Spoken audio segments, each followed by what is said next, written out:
Well, good morning, sunshine. It is Monday, December 2nd, and it's about 29 degrees outside, and I am back over here at the Crater of Diamonds State Park. So here's a quick look at the search field out there.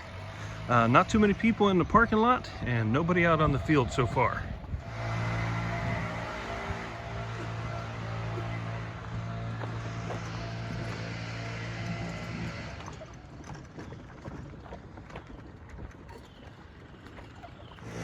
Like I said, I was here about 2 months ago.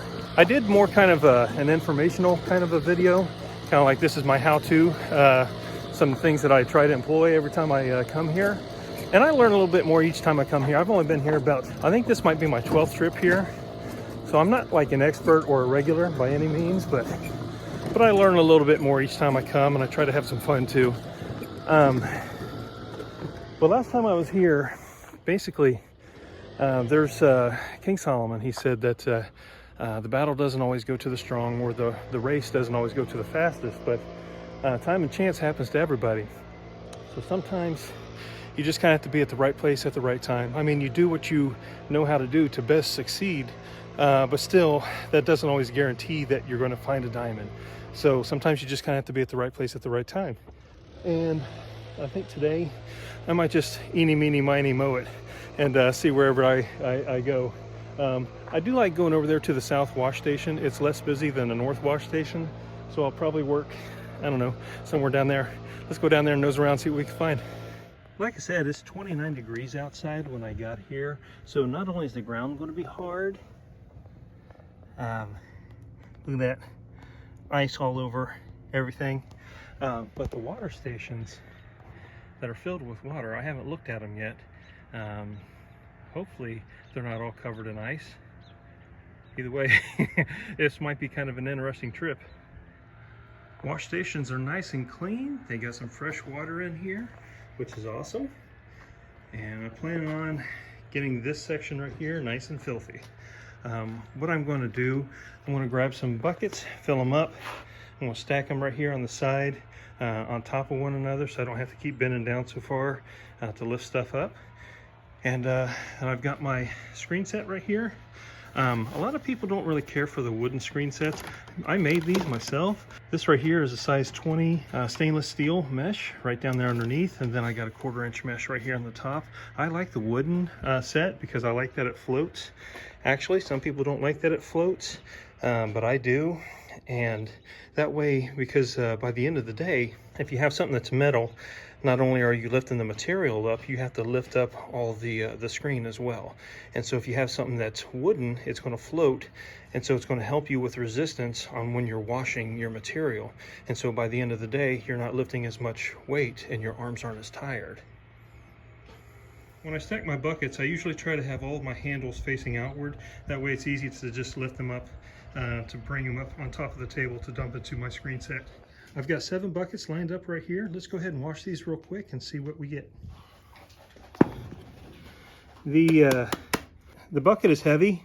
The tray is light and it floats. So what I like to do is I'll pour it in here. I'll shake it a little bit to get the stuff out of the bucket until the bucket is lightweight enough for me to just pour it all out. Then when you get some stuff left over in your bucket, you spin it around and wash that stuff out until your bucket is clean and you're good to go. I always wear gloves whenever I'm washing my gravel because there's nails sometimes. There are pieces of glass and other debris, and so you don't want to cut yourself. And sometimes rocks can be kind of sharp too if they're broken or have chips in them. So basically this right here is what I call the kneading the dough phase, where you just sit there and massage it. I have got a 1/4 inch mesh underneath all of this gravel. And so what I do is I kind of press it down into it, get the silt, some of that stuff to go ahead and pass through to make the top screen a little bit lighter. And then after I've kind of settled it, gotten it even, so it's not a big pile right here, it's dispersed a little bit more, I'll start washing it. Where if you pulse it, it bounces it up and down, and then the heavier things settle down to the bottom when you pulse it like that, the bouncing it up and down. And when you shake it side to side, that centers everything to the middle, shaking it side to side. And so I'm going to do a series of pulsing up and down to make all the heavier stuff settle to the bottom. And then I'm going to shake it side to side to work it towards the middle.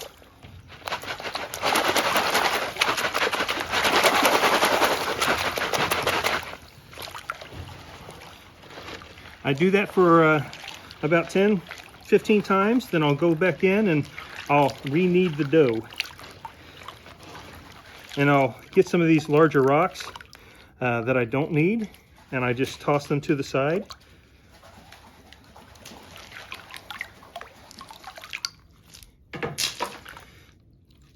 And there's going to be some like sticks and leaves and all that stuff in there too. And basically, you can just kind of wash that stuff out of your top screen.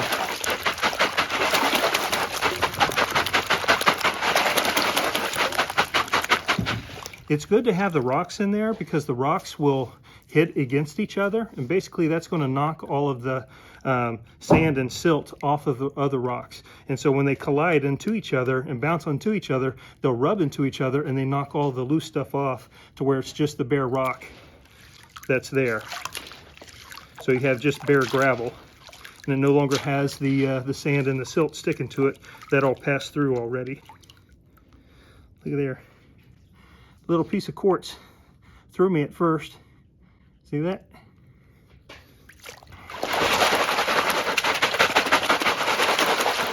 Okay, so after I've done that, I'll tilt my screen so water flows out of it easier. I'll do a quick search. Basically, anything that's going to be 2 carats or larger will probably get caught in your 1/4 inch mesh. And so I'll do a quick look. The diamond will be at the bottom if there is a diamond. And so I'll just kind of thumb through it and look to see if I find anything in there worth keeping, anything extra shiny. And I'm not seeing anything in here on this first bucket.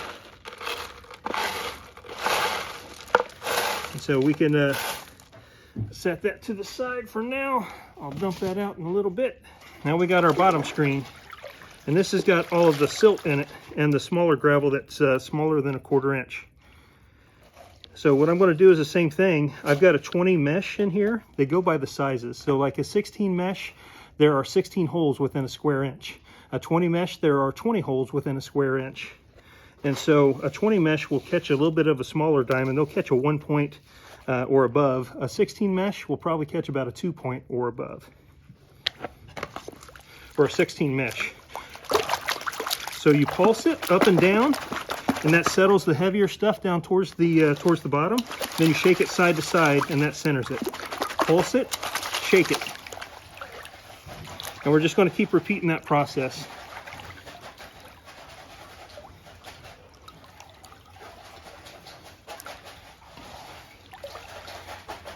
Now I'm spreading it all back out, making sure that there's no silt in the corners. Because a lot of times what will happen is the gravel will be here in the middle, and then there will be silt caught up over here in the corners. So I go through and kind of press into it to try to get anything that's smaller than a 20 mesh to pass through, and kind of spread that out. So I'm going to go through here, shake it, shake it, shake it, pulse it, bounce it up and down, shake it, shake it, shake it. And there we go. If you hold it up at an angle, water will flow out much easier. So now we just have gravel. I'm going to put this in my bucket, and then we'll get it all sarukaed up after I get some more gravel washed. I just got a phone call from Jack. He said his friend Aaron just flipped a diamond. It should be a pretty big one, he said. Let's go check it out. So here we have Aaron Williams, and he just flipped a beautiful diamond. Let's see if we can find it.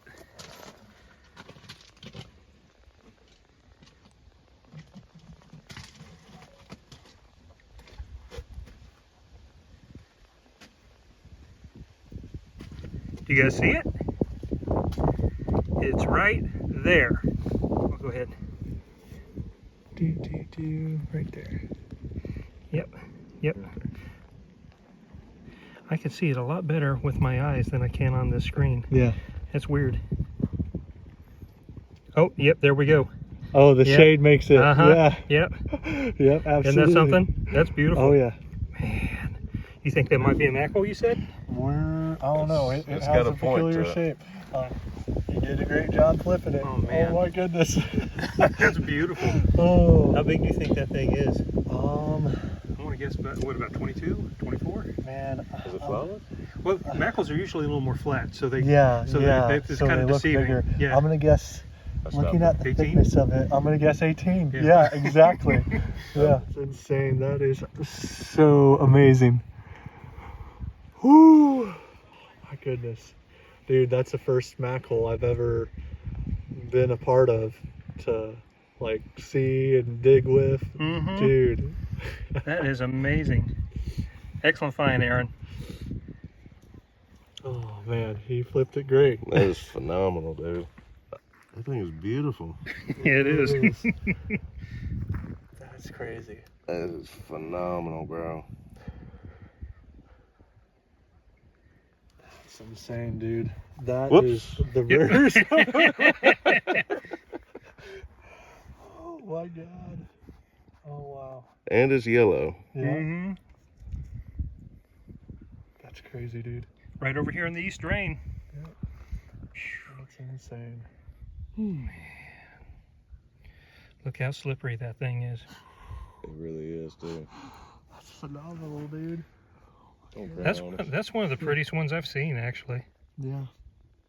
I've never seen a yellow mackerel in person. Really? Yeah, this is the first one I've ever seen. I've seen white ones. I want to And take Jack it has been back. here a lot too, so Yeah, this is this- a really, really super rare This find. is my 10th year, and this is the first mackerel I've been a part of to flip. I've never had a mackerel myself. You real? flipped it, yeah. Like, this is the rarest of the rare. Man, what a day. High quality, baby. That's an 8 and a 6, and then the brand new, are the 8 and the 6, are they both white? Yep. That one, okay, that one looks a little bit more yellowish. And then we got that mackerel. Whew. Amazing. It's insane. Oh my god. 3 diamonds today. All right, guys, I had a lot of fun out here today. Thank you guys so much for watching. I hope you have a wonderful day. God bless.